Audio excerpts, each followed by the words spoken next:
Here's the front wheel with the original rotor fitted, and you can see this hard chrome surface on the disc that's somewhat ineffective for the braking, and so I have a new rotor that I've had for quite some time, so I'm going to fit that next.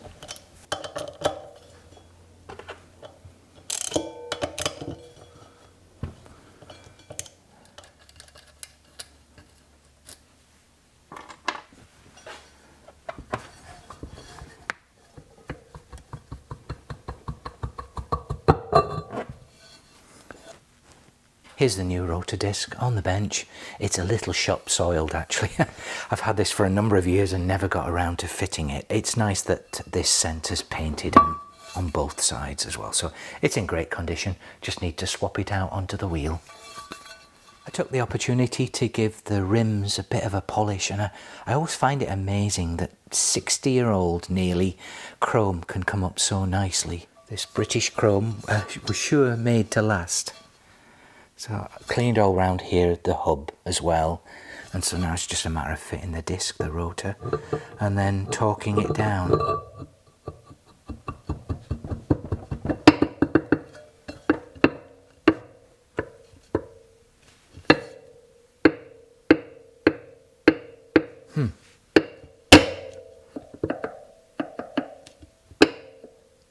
Yeah. Thought we had a bit of a rock there. This should certainly add to the effectivity of the brake once I've got this master cylinder back on.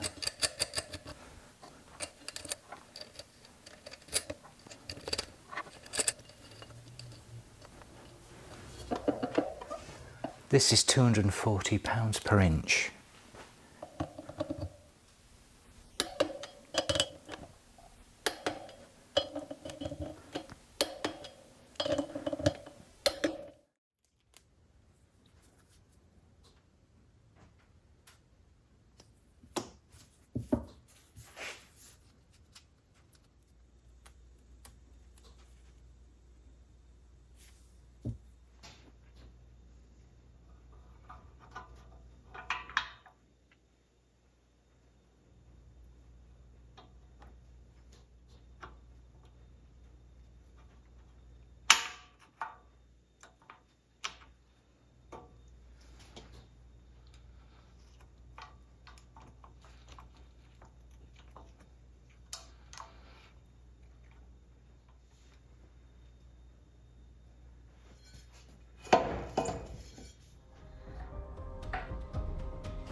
There should only be this one nut holding this whole thing on now.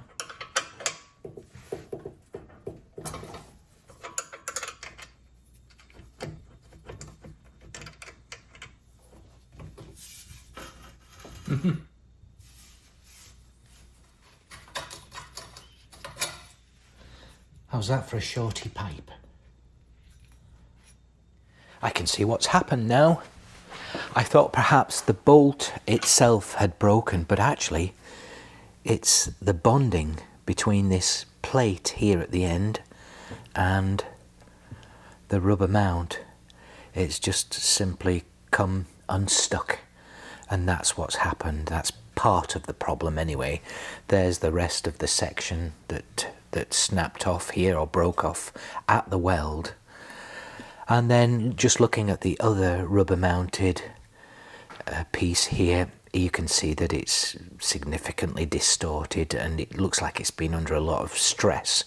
So I've got these two new rubber mounts that I'll fit. Take this all apart, give it a good clean up, take this plate off, and then we can fit the new silencers.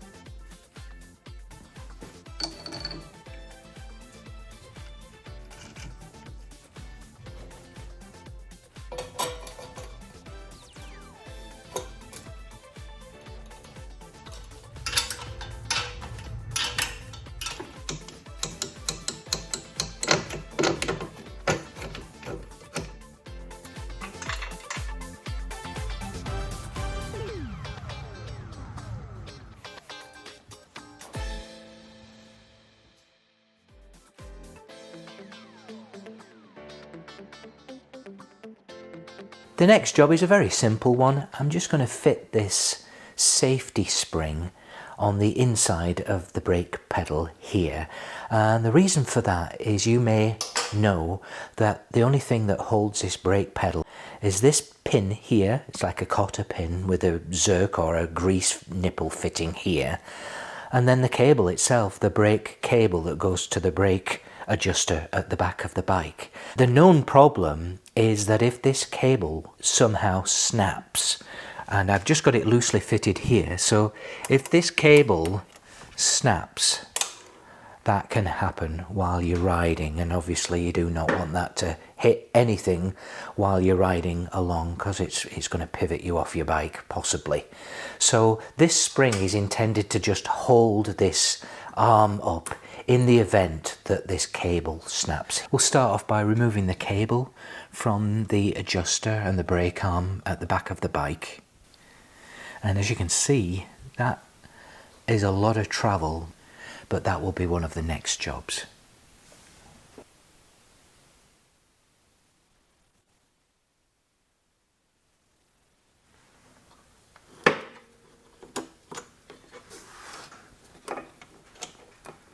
I didn't necessarily need to remove the cable altogether, but I'm going to inspect it on the bench.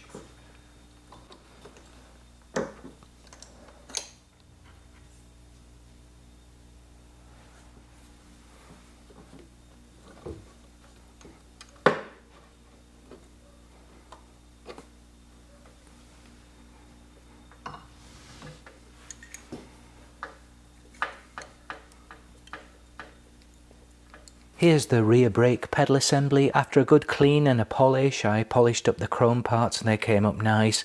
I used a wire brush and wire wheel on the stainless parts.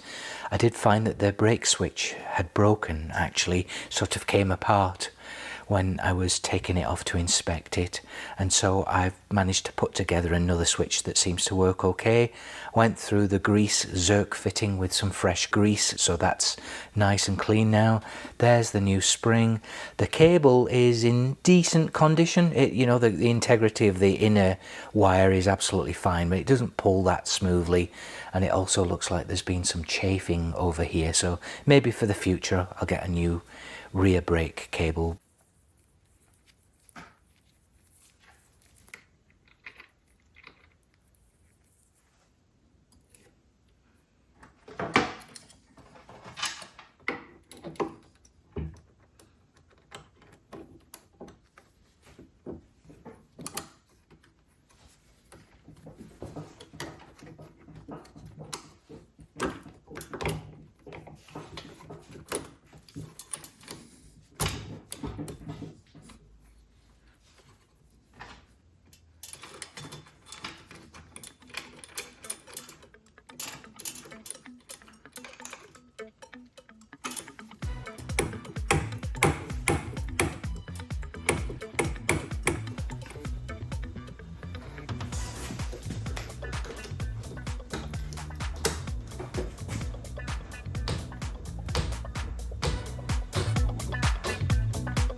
This next job is more of a fun project. So a couple of things. I'm going to change the oil in the primary case, but at the same time our friend Bob, who's a machinist, has devised a nifty way of getting the primary cover off the bike using this bolt here, but also some machine work that we're going to do over at his place. I'll explain more, but essentially it's this bolt here that will drive or help pull the cover off if it's sticking. So we'll start by moving this foot peg and brake pedal out of the way, and then we'll drain the oil out of the primary.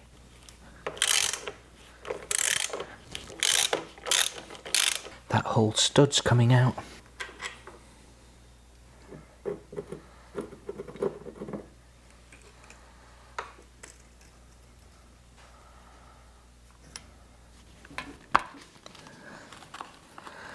Not even sure how much oil's in here right now.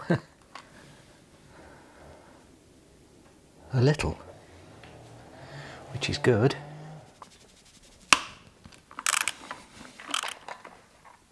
I don't think it's going to be a problem for this bike, this mod that we're making here, as I see that it's already moving.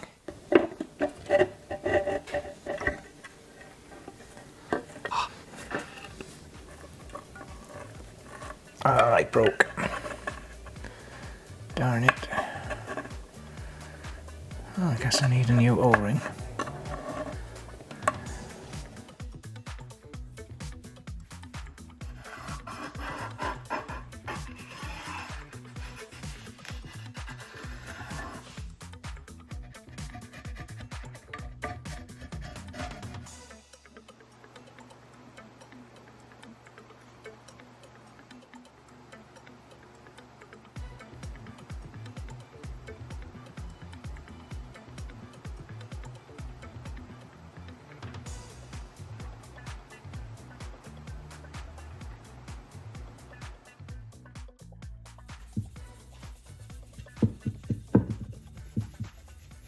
Here's the primary cover on the bench, just after a little polish. I'm not going over the top with the polishing on this bike, because as you know, I want to keep this as original looking as I possibly can.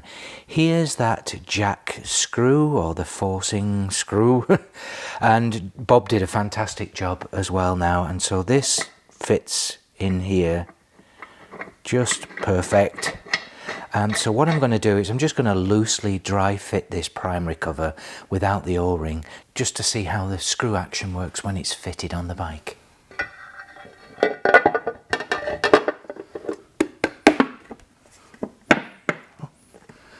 Okay, I mean that's not tight, but let's try that.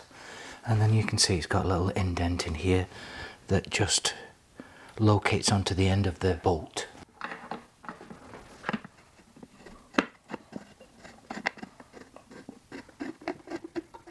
Well, that works. It's prized it apart, it's created a gap here. So perfect. Thanks a lot, Bob. Really appreciate it.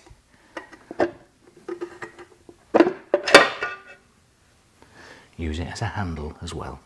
So the next step is just to apply a little bit of silicone clear gasket sealer for this gasket seal, or the O-ring if you like. This is a round O-ring, whereas the other one got a little flat. So this is a brand new one from Classic British Spares.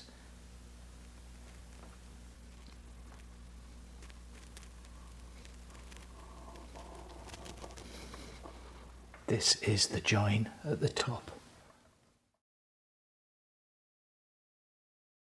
Perfect. Oh, that's great. Oh, that's really good. Okay, I've applied a pretty liberal coat of that clear silicone around the outside on top of this sealing gasket. So I might need that jack plug after all next time I try and remove this, because it's probably going to be quite sticky.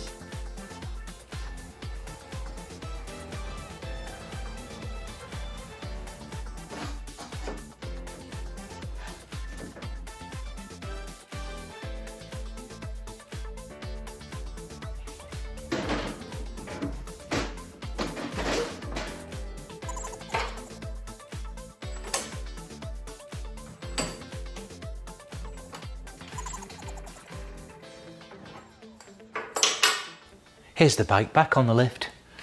Everything seems to be fine. I definitely need to figure out if the shoes need to be relined, and the brake works just fine.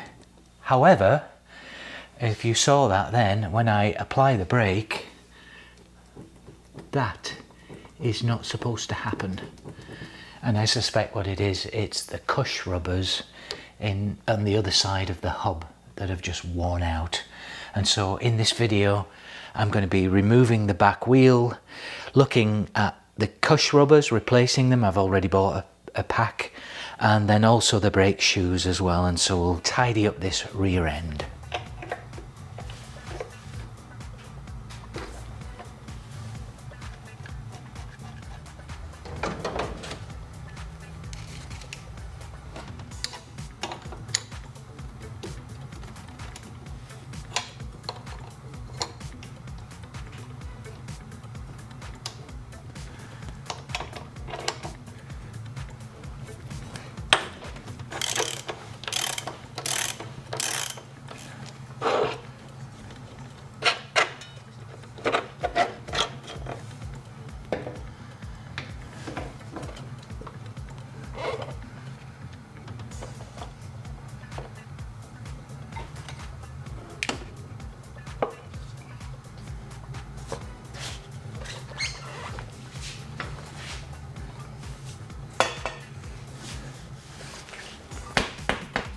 Well, I would say that's pretty conclusive.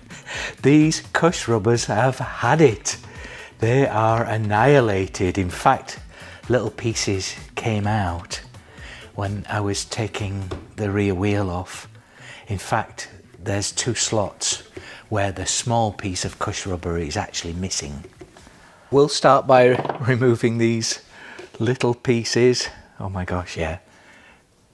They've had it. They look like they're 50 years old, guys.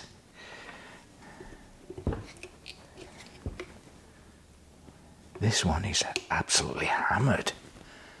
Look at that. So yeah, so the next step is to replace these Cush Rubbers in these slots. Here are the new Cush Rubbers from Andover Norton, and they're made out of polyurethane, so they're like a hard plastic. Although, having said that, the old ones feel like they're plastic as well, so I don't know how old these ones are, but they look like they've been really hammered over the years. So I'll fit these next into this nice new cleaned hub. I've also greased the bearing as well and just tidied up a little bit in there and just cleaned in these holes for the Cush Rubbers.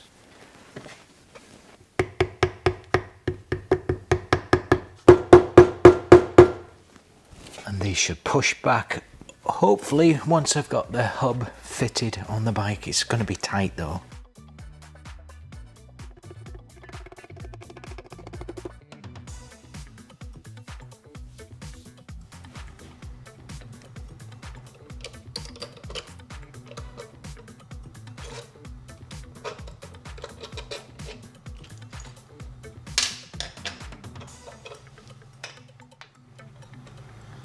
That feels pretty tight, so it might possibly be a stretched cable.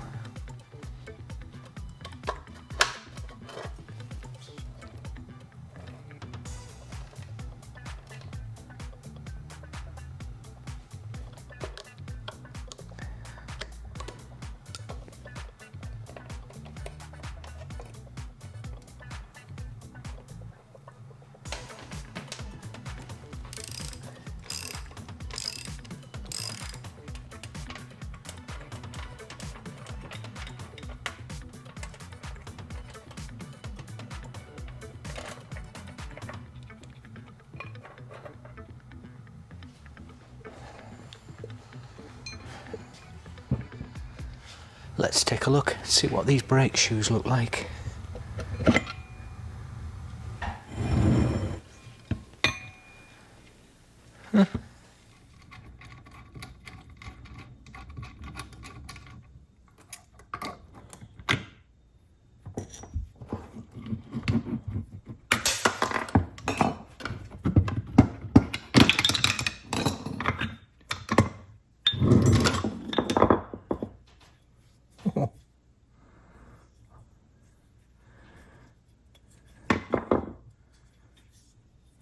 will get them relined.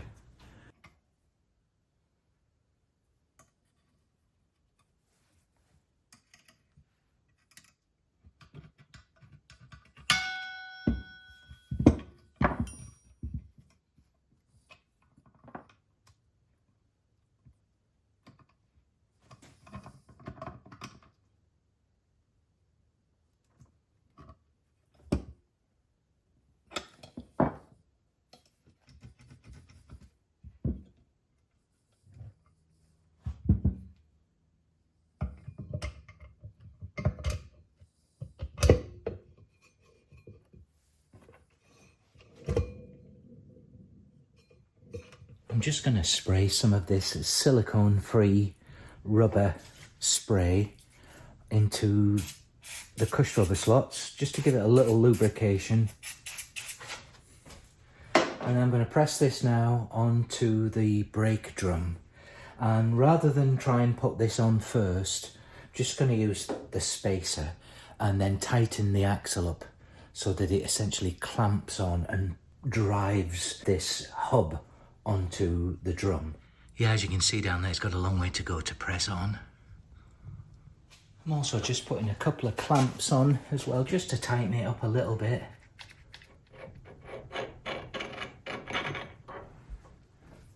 Put the spacer in first. Yep, still a bit tight.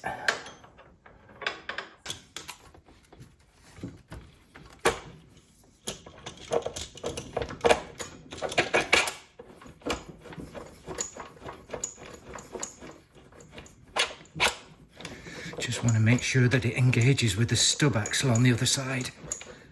Yeah, it's there. So now I'm going to just tighten this up to sort of essentially press this drum onto the hub. And then I'll remove it, then we'll put the Speedo gearbox on. This is just to press it on. Yeah, I see it moving.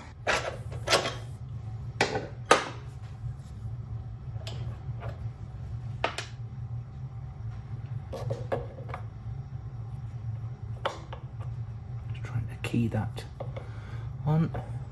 There we go.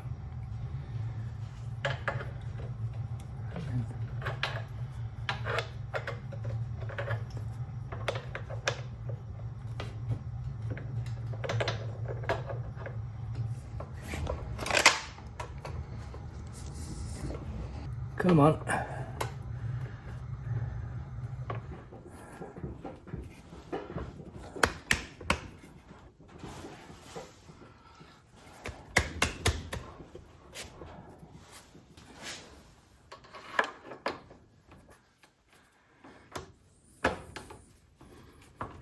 Aha, we did it. We did it.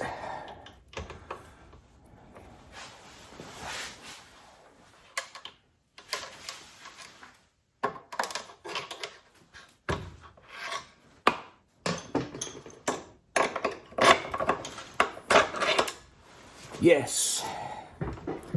That's the biggest part of the battle. Now just to engage with the stub axle. So I'll just loosen everything off so that it can move around a little bit to engage with the thread.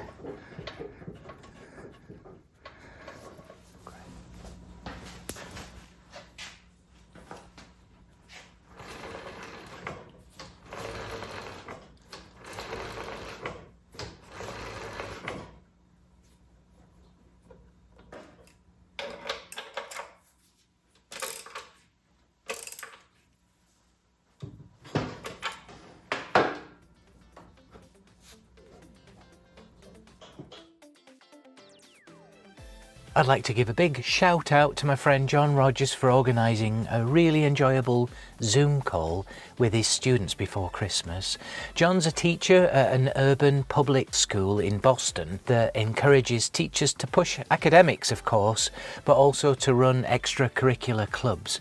Well, John has formed a bike club which focuses on everything two-wheeled, and the club has about 15 to 20 students who attend once a week, and they've visited a motorcycle shop, a bike shop, they watch the TT race highlights and other famous motorcycle movie clips on the big screen. It was my pleasure to meet with John and his students and chat about the mighty garage and how I got started on two wheels. Thanks again for watching everyone, and I'll see you next week.